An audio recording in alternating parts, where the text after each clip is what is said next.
এই ছোট দেখ, চার মুখওয়ালা বাচ্চা, চল আমরা নিয়ে গিয়ে পালি। এই তুমি কি পাগল হয়ে গেছো? ও হলো চার মাথাওয়ালা শয়তানের বাচ্চা। ও বড় হয়ে আমাদের খেয়ে ফেলবে, কারণ ওর মা বাবা মানুষ খেত। আরে না, ওকে এই অবস্থায় কিছুতেই ছাড়া যাবে না। ওকে নিয়ে গিয়ে আমরা লালন পালন করব। বন্ধুরা, এভাবে কিছুদিন পর ওই রাক্ষসী বাচ্চা বড় হয়ে যায় আর সে শুধু ফলমূল খায়। বেটি, তোর খাবার ফলমূল সব শেষ হয়ে গেছে।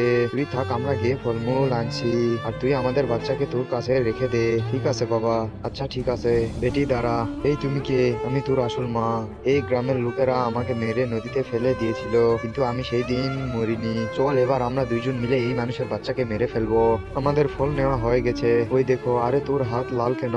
আর আমাদের বাচ্চা কোথায়? আমি আগেই বলেছিলাম এ বড় হয়ে আমাদের ক্ষতি করবে। আরে বাবা, এরকম কিছুই না। তাহলে আসল ঘটনা শোনো। তার আগে বন্ধুরা, তোমরা মাকে বেশি ভালোবাসো না বাবাকে বেশি ভালোবাসো? বাবাকে বেশি ভালোবাসে থাকলে একটি লাইক এবং সাবস্ক্রাইব করো। মাকে বেশি ভালোবাসে থাকলে একটি কমেন্ট করো। চলো এই মানুষের বাচ্চাকে মেরে ফেলি। না, দে আমাকে দে। না, আমি দিব না। এটাই ঘটেছিল। আরে তুমি আমাকে ছোট থেকে বড় করছো, আমি কিভাবে এটা করবো বলো?